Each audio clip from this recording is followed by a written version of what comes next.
जय हिंद बच्चों, myself Seema Seljanan. Thanks for come to my channel UPSC zoology sci basics. तो बच्चों, आज का टॉपिक मैं आपको प्रोटोस्टोम्स एंड ड्यूटेरोस्टोम्स डिस्कस करने वाली हूँ। इससे पहले हमने सिलोम वाला जो टॉपिक था वो ऑलरेडी डन कर चुके हैं, और इससे पहले वाली वीडियो में मैंने आपको प्रोटोस्टोम्स एंड ड्यूटेरोस्टोम्स का ब्लू प्रिंट भी प्रोवाइड कर दिया है। ठीक है बच्चों, तो हमारा जो ये वाला टॉपिक है एसिलोमेट एंड सिलोमेट वाला, बहुत अच्छे से मैंने डिटेल में जितना डेप्थ तक मैं ले जा सकती थी प्रीवियस 25 ईयर्स पेपर्स एनालिसिस करने के बाद मैंने आपको बहुत ही डिटेल में पढ़ाया है। ठीक है, आज का टॉपिक है प्रोटोस्टोम्स एंड ड्यूटेरोस्टोम्स। तो जैसा कि हर एक टॉपिक स्टार्ट करने से पहले मैं आपको एक ब्लूप्रिंट प्रोवाइड करती हूँ। उस ब्लूप्रिंट में प्रीवियस ईयर्स में किस लैंग्वेज के फॉर्म में कितने मार्क्स में क्वेश्चन आए हैं वो मैं आपको प्रोवाइड करती हूँ। देन उसके बाद फिर मैं आपको बताती हूँ कि कितने डेप्थ तक इस टॉपिक को हमें पढ़ना चाहिए। ठीक है, उससे एक आइडिया लग जाता है बच्चों, क्योंकि अब जैसे कि एसिलोमेट एंड सिलोमेट, तो टॉपिक का नाम तो सिर्फ एसिलोमेट एंड सिलोमेट आपको लिखा हुआ है, बट सारे क्वेश्चंस जो आए हुए हैं प्रीवियस ईयर में वो मैंने आपको ब्लूप्रिंट वाले लेक्चर में बताया था कि केवल एसिलोमेट एंड सिलोमेट से ही क्वेश्चन नहीं आए हैं, स्यूडो सिलोमेट से भी आ गए हैं, सिलोम के ऑर्गेनाइजेशन से भी आ गए हैं। तो किस टॉपिक को कितना डेप्थ तक पढ़ना है वो हमें प्रीवियस ईयर क्वेश्चंस एनालिसिस करने के बाद ही पता चलता है। ठीक है बच्चों, तो जैसा कि ये आपको ब्लूप्रिंट मैंने आपको प्रोवाइड किया था, एक बार फिर से आप देख लीजिए तो थोड़ा सा आपको आइडिया पता चल जाएगा। जैसा कि आप देख रहे हैं, ये 2018 में 10 मार्क्स में एक क्वेश्चन आया है यूपीएससी आईएएस की बात करें तो, और इधर आपको UPSC IFS Indian forest service की में आपको 2023 में भी आए हैं और 2011 में भी आए हैं। बट लैंग्वेज अगर देखिएगा तो protostomes and deuterostomes, again protostomes and deuterostomes और प्रोटोस्टोम्स एंड ड्यूटेरोस्टोम्स। तो मेनली आपको इसमें इस टॉपिक में बहुत ज़्यादा डेप्थ में हमें नहीं जाना चाहिए। सिर्फ और सिर्फ प्रोटोस्टोम्स एंड ड्यूटेरोस्टोम्स के क्या कैरेक्टरिस्टिक्स हैं, डायग्राम क्या हो सकते हैं, बस उतना देखना है। ठीक है, तो characteristics of Protostomia and Deuterostomia ये तो हम देखेंगे ही, और प्रोटोस्टोम्स एंड ड्यूटेरोस्टोम्स का जो डिस्टिंग्विशिंग कैरेक्टर्स हैं वो भी देख लेंगे। ठीक है बच्चों, तो आइए स्टार्ट करते हैं। प्रोटोस्टोम्स एंड ड्यूटेरोस्टोम्स कि क्या क्या कैरेक्टरिस्टिक होते हैं। तो बच्चों, ये है आपका क्या इंट्रोडक्शन स्लाइड। तो थोड़ा सा मैं आपको इस स्लाइड में कैसे आपको प्रोटोस्टोम्स एंड ड्यूटेरोस्टोम्स को इंट्रोड्यूस करना चाहिए वो आपको बता देती हूँ। ठीक है, तो बिल्कुल सिंपलेस्ट लैंग्वेज में यूज़ करती हूँ बच्चों, और सारा कंटेंट हैंड रिटन होता है, आपको तो पता चल ही गया होगा अब तक। और मैं टॉपिक तो सारा कवर 1 बाय 1 कर ही रही हूँ, और साथ ही में आपको प्रीवियस ईयर क्वेश्चंस भी 1 बाय 1 करवाऊँगी। और बच्चों, एक बात मैं पहले बता देना चाहती हूँ कि मेरा एक पुराना चैनल साई बेसिक्स जूलॉजी, जो मेरा सबसे पहला चैनल है। साई बेसिक्स बच्चों एक फैमिली है हमारी, जिसमें साई बेसिक्स जूलॉजी पहला चैनल है जो ओल्ड चैनल है। दूसरा चैनल ये यूपीएससी जूलॉजी साई बेसिक्स के नाम से, और एक और चैनल है set life science Sai basics के नाम से, जो लाइफ साइंस से रिलेटेड सारे एग्जामिनेशन से उसमें मैं पढ़ाती हूँ। तो जो साई बेसिक्स जूलॉजी वाला बच्चों है उसमें नॉन कॉर्डेटा मैंने प्रोटोजोआ से लेके इकाइनोडर्म का लास्ट टॉपिक चल रहा है। बहुत बेसिक से मैं वहाँ पढ़ाती हूँ बीएससी एमएससी वाले बच्चों को, थ्योरी एंड प्रैक्टिकल बोथ जो जूलॉजी सब्जेक्ट लिए हुए हैं। तो अगर आपको बहुत ही बेसिक से इन्फॉर्मेशन चाहिए कि हाँ थोड़ा सा बेसिक ओवरव्यू हमें पता चल जाना चाहिए, तो उस चैनल को भी आप सब्सक्राइब कर सकते हैं साई बेसिक्स जूलॉजी के नाम से। वहाँ कोई टॉपिक आपको देखना है तो वहाँ मैं वाइट बोर्ड पे, अभी रिसेंटली मैंने वाइट बोर्ड पे पढ़ाना स्टार्ट किया है, तो वो टॉपिक भी आप, वो कुछ टॉपिक्स वहाँ से भी आप कवर कर सकते हैं। ठीक है, तो आज इस वीडियो में हम बात करेंगे यूपीएससी जूलॉजी ऑप्शनल का। तो ये सिलेबस है, टॉपिक का नाम है characteristics of Protostomia and Deuterostomia, या फिर इसी को आप प्रोटोस्टोम्स और ड्यूटेरोस्टोम्स भी बोल सकते हैं। तो Protostomia and Deuterostomia are major grouping of organisms of bilaterally symmetrical animals. जो बायलैटरली सिमेट्रिकल एनिमल्स होते हैं, जैसे कि from Annelida to Chordata, bilateral symmetrical, ये मैंने बहुत बार यूज़ किया है बच्चों अपने प्रीवियस वीडियोस में, बट फिर भी आपको समझा देती हूँ कि सपोज़ कीजिए ये बॉडी है कोई, और इसको अगर आप बिल्कुल बीच से कट करते हैं तो ये जो लेफ़्ट हाफ है और ये राइट हाफ है वो बिल्कुल मिरर इमेजेस होते हैं। ठीक है बच्चों, तो बायलैटरल सिमेट्रिकल एनिमल्स जो भी ऑर्गेनिज्म पाए जाते हैं फ्रॉम एनालिडा टू कॉर्डेटा, तो वो बायलैटरली सिमेट्रिकल एनिमल्स होते हैं। तो इस बायलैटरली सिमेट्रिकल एनिमल्स में प्रोटोस्टोमिया एंड ड्यूटेरोस्टोमिया या फिर protostomes and deuterostomes are 2 major grouping of organisms. इसके आधार पे मेजर ग्रुपिंग ऑफ ऑर्गेनिजम्स का किया गया है। These organisms are distinguished by their embryonic development patterns and anatomical features. ये जो ऑर्गेनिजम्स हैं इस कैटेगरी में जो ऑर्गेनिज्म फॉलो अप करते हैं उनका जो पैटर्न है और एनाटॉमिकल फीचर है वो एम्ब्रियोनिक डेवलपमेंट के अकॉर्डिंग कैसा होता है, किस तरह से उन्हें अलग बनाता है वो देखेंगे। ठीक है, तो 1 बाय 1 देखिए। सबसे पहला है आपका फीचर, मान लीजिए ये क्लीवेज। तो क्लीवेज प्रोटोस्टोमिया में कैसा देखा जाता है, स्पाइरल एंड डिटर्मिनेट देखा जाता है। मैं डायग्राम भी शो करूँगी, आप एंड तक बने रहिए। जो ड्यूटेरोस्टोमिया में जो ऑर्गेनिज्म पाए जाते हैं उसमें रेडियल एंड इनडिटर्मिनेट आपको क्लीवेज पाए जाते हैं। ठीक है, तो याद रखने के लिए आप कैसे याद रख सकते हैं, तो याद रखने के लिए छोटा छोटा ट्रिक और कोड तो मैं बताती रहती हूँ, वैसे इसको याद रखने के लिए ड्यूटेरोस्टोमिया में डी और रेडियल, तो इससे आप याद रख सकते हैं डॉक्टर। ड्यूटेरोस्टोमिया में रेडियल और इनडिटर्मिनेट क्लीवेज पाए जाते हैं, और वहीं प्रोटोस्टोमिया में आपको एसपी और डीआर याद रख सकते हैं। इसमें स्पाइरल और डिटर्मिनेट क्लीवेज देखा जाता है और इसमें आपको रेडियल एंड इनडिटर्मिनेट क्लीवेज देखा जाता है।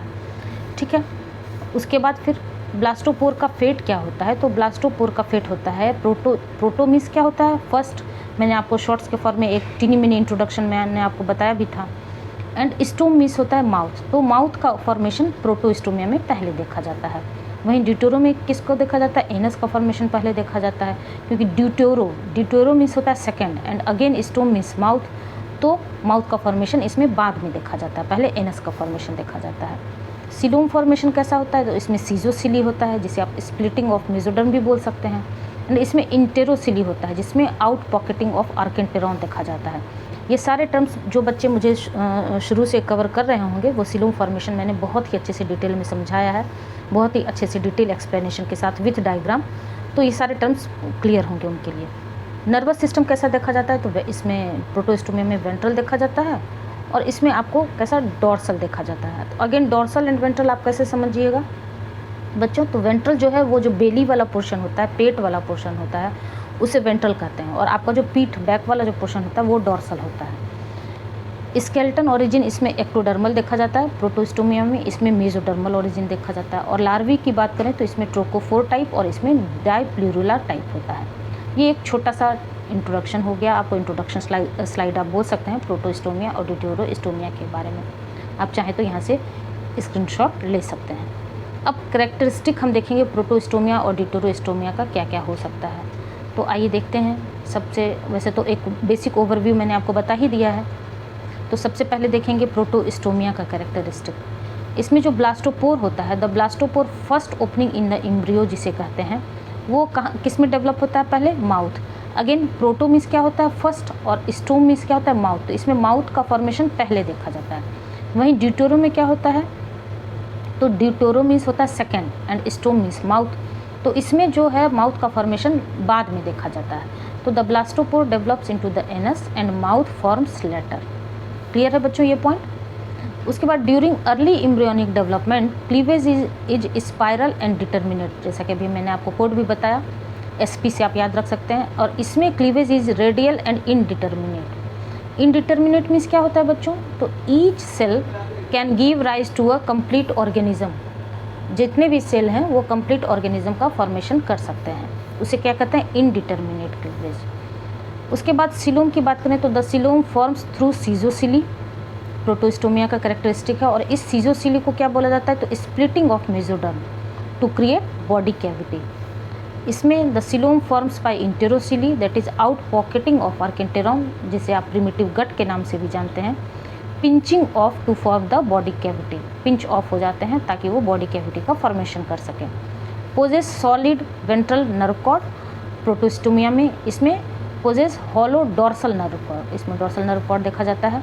बच्चों आप यूट्यूब पे जब वीडियो अपलोड हो जाता है तो आपके पास ऑप्शन होता है कि आप थोड़ा जूम कर सकते हैं, तो अगर आप चाहें आपको क्लियर ना हो तो आप अपने एंड से जूम भी कर सकते हैं ताकि और क्लियर से देखें। यहाँ चूँकि मैं दोनों के कैरेक्टरिस्टिक को डिस्टिंग्विशिंग कैरेक्टरिस्टिक शो कर रही हूँ, तो इस वजह से दोनों एक स्लाइड पे होना ज़रूरी है, इसलिए मैं इनलार्ज नहीं कर रही हूँ। मेजर ग्रुप्स इंक्लूड, इसमें प्रोटोस्टोमिया में एनेलिडा, आर्थ्रोपोडा एंड मोलस्क। इसमें major groups include echinoderms, hemichordates and chordates.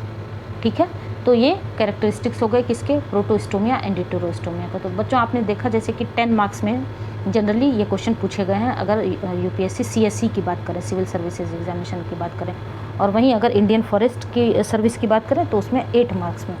तो मोर और लेस आपको पढ़ना उतना ही है, सिलेबस वही है और क्वेश्चन पूछने का पैटर्न भी वही है, बस सिर्फ मार्क्स में डिफरेंसेस हैं, क्योंकि यूपीएससी सीएससी में आपको 250 के पेपर होते हैं और आईएफएस में आपको 200 के पेपर होते हैं। ठीक है, तो ये कुछ इंपॉर्टेंट कैरेक्टरिस्टिक्स आपको हो गए किसके बारे में, प्रोटोस्टोमिया एंड डिटरोस्टोमिया के बारे में। अब अगर इन अ नट शेल सिर्फ और सिर्फ कीवर्ड के थ्रू अगर आप रिवीजन करना चाहते हैं तो ये है बच्चों रिवीजन स्लाइड, और इसके बाद चाहे मैं पहले आपको डायग्राम ही एक्सप्लेन कर देती हूँ तब हम आएंगे रिवीजन स्लाइड पे। तो आइए देखते हैं डायग्राम।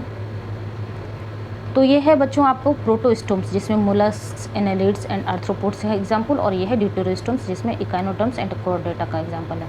ये आपको 8 सेल स्टेज आपने सुना है ना, 8 सेल स्टेज, 16 सेल स्टेज, 32, 64 इस तरह से, तो ये 8 सेल स्टेज का डायग्राम है। इसमें तो क्लीवेज जो है प्रोटोस्टोमिया में कैसा होता है, स्पाइरल एंड इनडिटर्मिनेट होता है।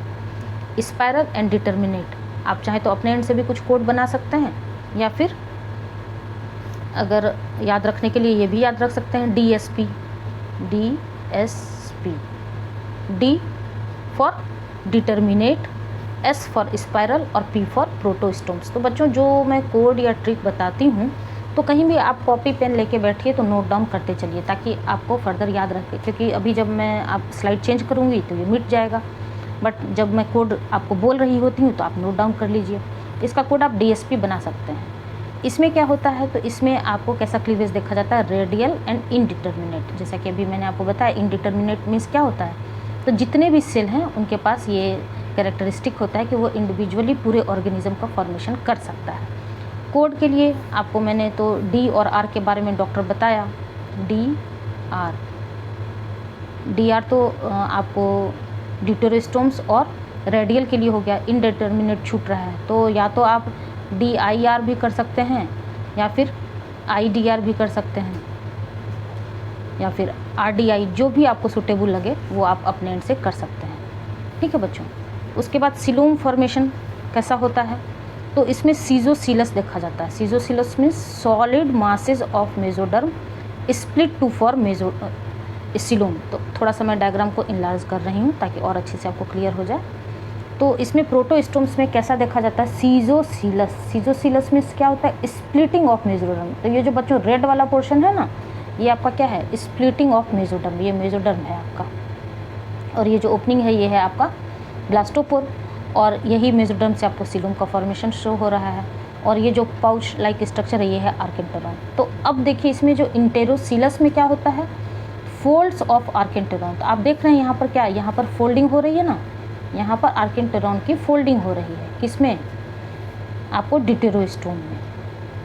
ठीक है बच्चों, तो कोड तो मैंने आपको बताया ही था, S2 रूल, S फॉर सीजोसीलस और S for splitting of mesoderm. तो S2 रूल मैंने आपको S2 रूल बताया था, और इसमें आपको बताया था कि आर्केंटेरॉन वोवेल और कॉन्सोनेंट, तो वोवेल 5 वोवेल पाए जाते हैं, AEIOU। इसमें आर्केंटेरॉन, इंटेरोसीलस आप याद रख सकते हैं, तो इसमें दोनों वोवेल टर्म यूज़ हो रहा है। और एक और O, आउट पॉकेटिंग ऑफ आर्केंटेरॉन क्या कहलाएगा, इंटेरोसीलस। तो ये तीनों क्या है, OAE, तीनों वोवेल्स हैं।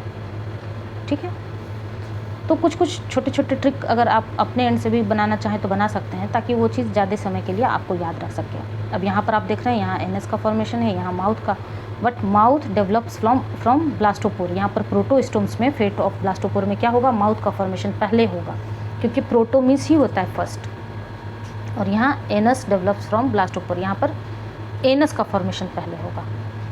तो ये हो गया आपको डायग्रामेटिक प्रेजेंटेशन। तो आप देख लीजिएगा बच्चों, अगर 10 मार्क्स में पूछा या फिर 8 मार्क्स में, तो जो पॉइंट्स मैंने आपको बताया वो विथ डायग्राम अच्छे से आप एक्सप्लेन कर सकते हैं। अब इसके जो अगर कीवर्ड के थ्रू आप इसको याद रखना चाहते हैं तो वो भी याद रख सकते हैं। जैसे कि ब्लास्टोपोर फेट की बात करें, अगर प्रोटोस्टोम्स है तो उसमें सबसे पहले किसका फॉर्मेशन होता है, माउथ का। ड्यूटेरोस्टोम में एनस का। क्लीवेज टाइप की बात करें तो इसमें स्पाइरल एंड डिटर्मिनेट क्लीवेज होते हैं, इसमें रेडियल एंड इनडिटर्मिनेट क्लीवेज होते हैं। सिलोम फॉर्मेशन कैसा देखा जाता है, तो सीजोसिली, और इसमें इंटेरोसिली। नर्व कॉर्ड कैसा होता है, तो इसमें ventral and solid nerve cord देखे जाते हैं, इसमें dorsal and hollow nerve cord देखे जाते हैं। एग्जाम्पल की बात करें तो ऑर्थ्रोपोड्स, मोलस्क्स, एनेलिड्स हो गए, और डिटोरोस्टोम्स में कॉर्डेट्स, इकाइनोडर्म्स एंड हेमिकॉर्डेट्स हो गए। ठीक है, तो ये बच्चों ये छोटा सा टॉपिक था, तो एक ही वीडियो में कवर हो गया हमारा। या तो आपको कैरेक्टरिस्टिक्स ऑफ प्रोटोस्टोम्स और डिटोरोस्टोम्स बोल लीजिए, या फिर आप चाहें तो प्रोटोस्टोम्स वर्सेस डिटोरोस्टोम्स भी आप बोल सकते हैं। तो चाहे किसी भी टर्म में आए तो आप अच्छे से अपने आंसर्स को एक्सप्लेन कर सकते हैं। जैसा भी क्वेश्चन आए उस हिसाब से आप अपने आंसर को एक्सप्लेन कर दीजिएगा। मैंने दोनों तरह से आपको समझा दिया विथ डायग्राम। तो इतना तो 10 और 100% चांस है कि 10 मार्क्स में ही पूछेंगे या फिर 8 मार्क्स में, उससे ज़्यादा में मोस्ट ऑफ द चांसेस नहीं ही है कि पूछा जाएगा। जब आज तक नहीं पूछा गया तो आगे भी नहीं पूछा जा सकता है। तो चलिए ठीक है बच्चों, तो 1 बाय 1 मैं आपको सारा टॉपिक कवर कर रही हूँ। इसके बाद जो है टॉपिक आपका सिलेबस के अकॉर्डिंग वो क्या है, वो है बाइलेटेरिया एंड रेडिएटा। इसका भी मैंने प्रीवियस ईयर पेपर एनालिसिस किया है, तो बस 1 या 2 बार ही क्वेश्चन आए हैं। तो इस टॉपिक को भी बहुत ज़्यादा डेप्थ तक ले जाने की ज़रूरत नहीं है। हमें आने वाले फर्दर एग्जामिनेशन के लिए अपने आप को प्रिपेयर्ड रखना है, इसलिए हम एक एक टॉपिक को कवर करेंगे, but previous year questions analysis करते हुए चलेंगे। तो इसके बाद बाइलेटेरिया एंड रेडिएटा, जिस तरह प्रोटोस्टोम्स और डिटोरोस्टोम्स आज कवर हो गया, उसी तरह ये भी एक लेक्चर में कवर हो जाएगा। ठीक है बच्चों, तो बच्चों मेरा ये इनिशिएटिव आप लोग को, मेरा ये पढ़ाने का तरीका, ये कंटेंट हैंड रिटन आप लोग को कहीं से भी हेल्पफुल लगता हो तो लाइक, शेयर एंड सब्सक्राइब जरूर करिएगा, और कुछ भी फीडबैक देना हो तो कमेंट सेक्शन में ज़रूर बताइएगा। वीडियो को एंड करने से पहले मैं आपको बता देती हूँ कि अगर आप बिल्कुल बेसिक से पढ़ना चाहते हैं, वैसे तो मैं यहाँ बेसिक से लेके एडवांस तक आपको कवर कर ही रही हूँ, बट फिर भी अगर और ज़्यादा बेसिक पढ़ना चाहते हैं तो साई बेसिक्स जूलॉजी वाले चैनल को आप सब्सक्राइब कर सकते हैं। वहाँ मैं बीएससी एमएससी वालों को बिल्कुल बेसिक से पढ़ाती हूँ। और अगर लाइफ साइंस से रिलेटेड किसी एग्जामिनेशन का प्रिपरेशन करना चाहते हैं तो set life science Sai basics के नाम से दूसरा चैनल है, उसे भी आप सब्सक्राइब कर सकते हैं। तो बच्चों आपका फीडबैक, आपका रिस्पॉन्स ही मोटिवेट करता है किसी भी एजुकेटर को इतना मेहनत करने के लिए। तो एक फीडबैक ज़रूर दिया कीजिए, और वीडियो पसंद आए तो लाइक, शेयर एंड सब्सक्राइब जरूर करिएगा। ठीक है, मिलते हैं नेक्स्ट वीडियो में, तब तक के लिए थैंक यू।